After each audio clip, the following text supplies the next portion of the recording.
So, American Magic from the New York Yacht Club and Alinghi Red Bull Racing have both exited the America's Cup at the semi-final stage, and I want to do a little bit of a post-mortem on their campaigns. So let's start with Alinghi Red Bull Racing, because I think their story is pretty simple.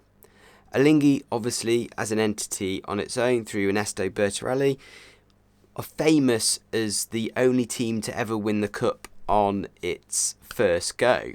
But that was a different era. It was a class which was long established, and they effectively bought in an institution from the Kiwis, like it or loathe it. This time round, it was always going to be a much harder task. And I think what they have managed to do beyond the sailing is set up a base in Barcelona, because they need somewhere on the sea to train. And I think they took huge strides to getting a competitive AC-75.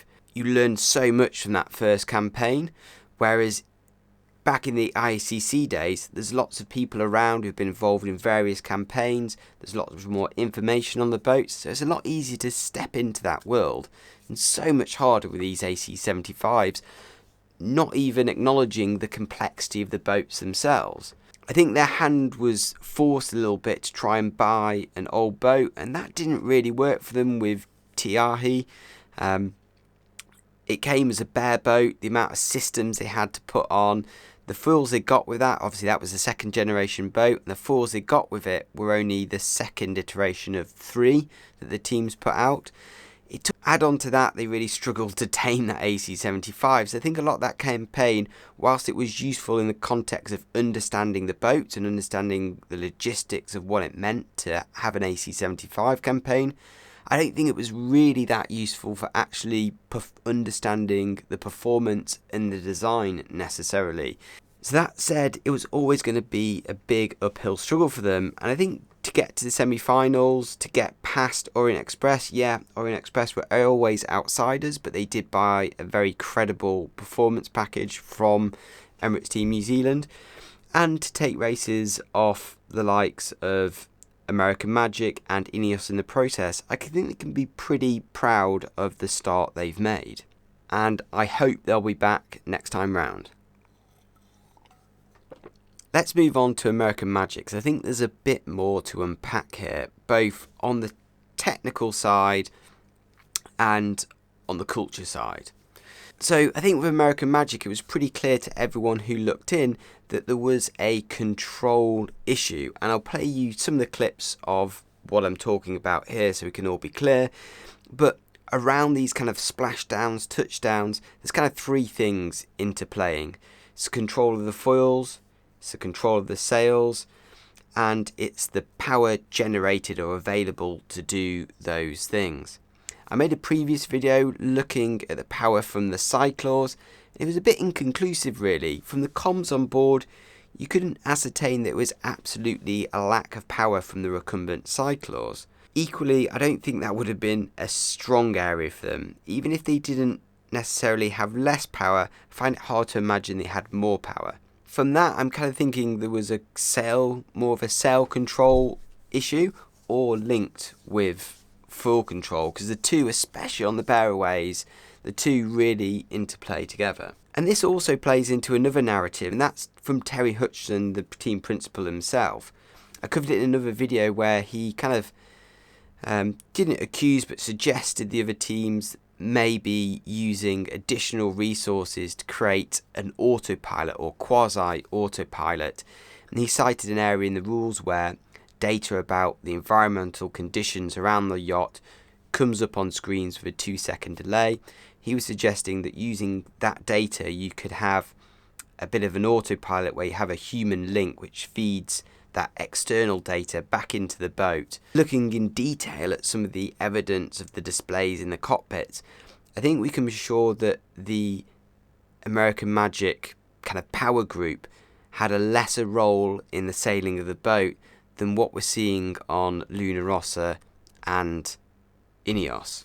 I think it was the first big splashdown. This was their first race against Emirates Team New Zealand in the round robin. And you can see as the main goes, you have these rapid movements at the back there. See that rapid twisting of the main?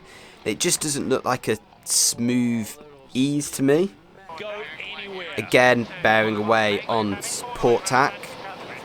Right turn, just see it in the background. So here's a replay. Again, just like getting that, getting high on the foil. I just don't think it's a balance between the main and the jib. The jib seems to... So yeah, I'm not sure whether this... It's hard to know whether it's trim or flight control. This is the race committee. We are moving the windward gate. Okay, and this is just a spin out. To 1.35 nautical miles. Oh, and a big touchdown. So lost the rudder there. Again, just... But again, it's interesting that all these issues are happening on port tack. I mean, I have looked through quite a lot of races, and this is yet another instant of a touchdown.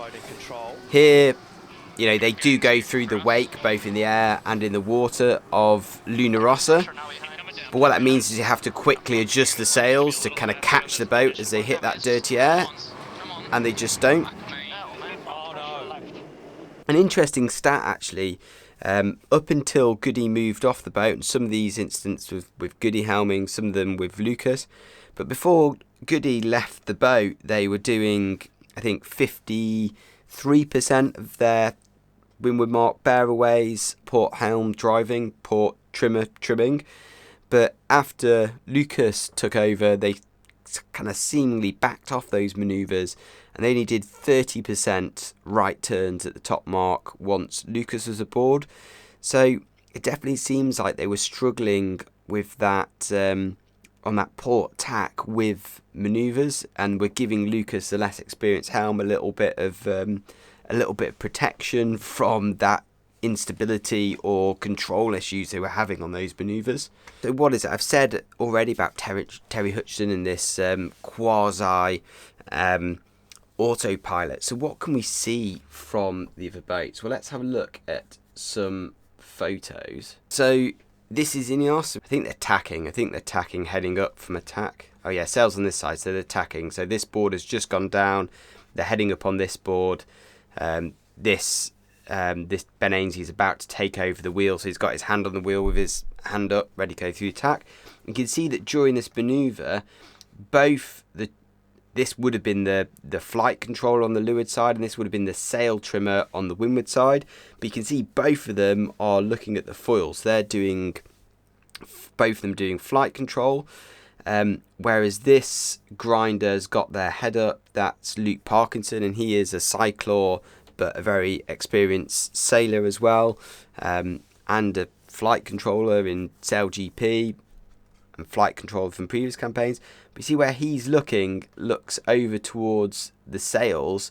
He's probably going to take the sail control on the exit of the tack, which makes sense to be on the windward side.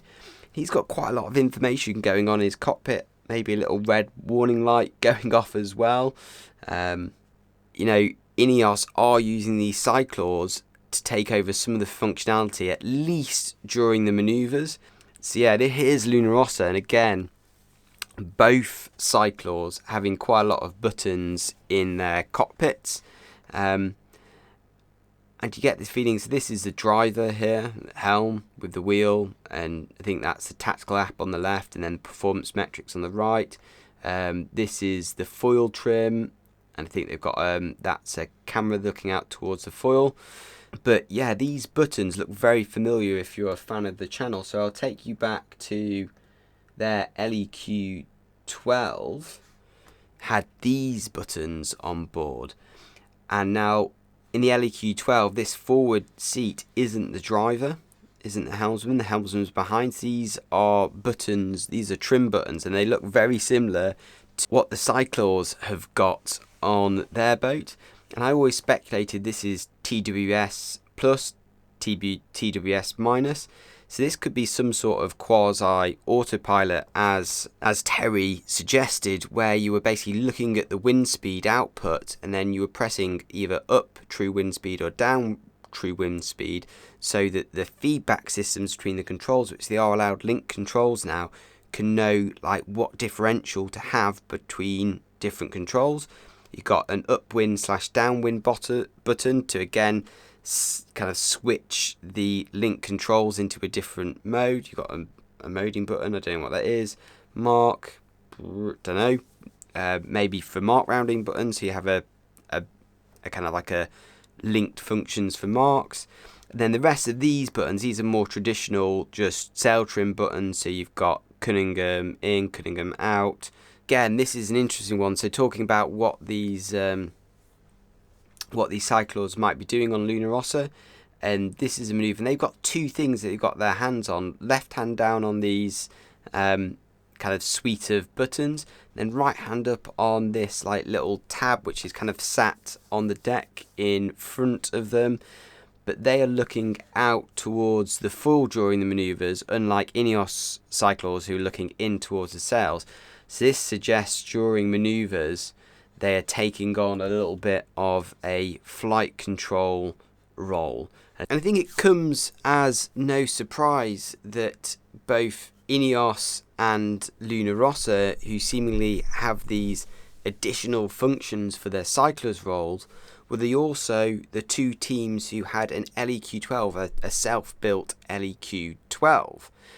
And one of the big differences, obviously the sensors, the construction was all free, but one of the big differences they had with their LEQ12s, which the AC40s or modified AC40s that Magic and Alinghi and weren't able, was to have an extra person on board. So here's Ineos sailing their LEQ12 with Dylan, Ian Jensen, and I'm not sure who this is at the back, but obviously are able to have these three roles, suggesting that they can practice these linked controls. And Luna Rossa, again, sailing with 3 people on one side, sometimes 6 people in the boat.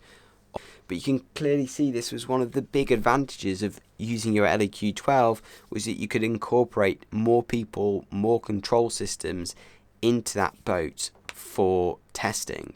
And this brings me back to kind of one of my frustrations with American Magic, because on the back end of the last campaign, the resilience of that team to build the boat back and come out fighting, they really deserved backing.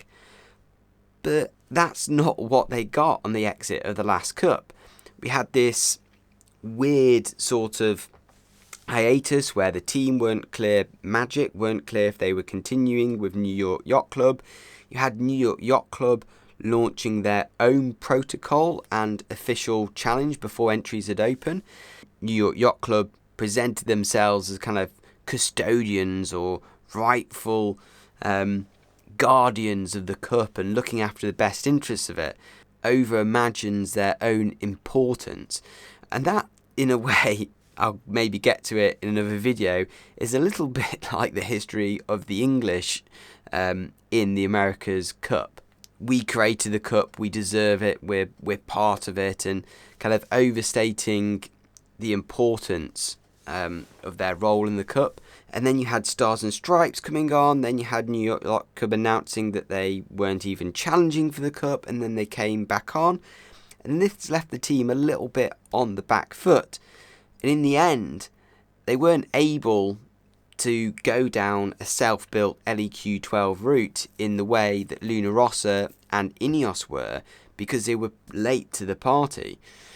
And they did a lot that was really good on Magic. I like the low-profile deck. The recumbent cyclors was a nice push at an area of the rules, which was interesting. And the time on the water, again, they were a really productive team with sailing days.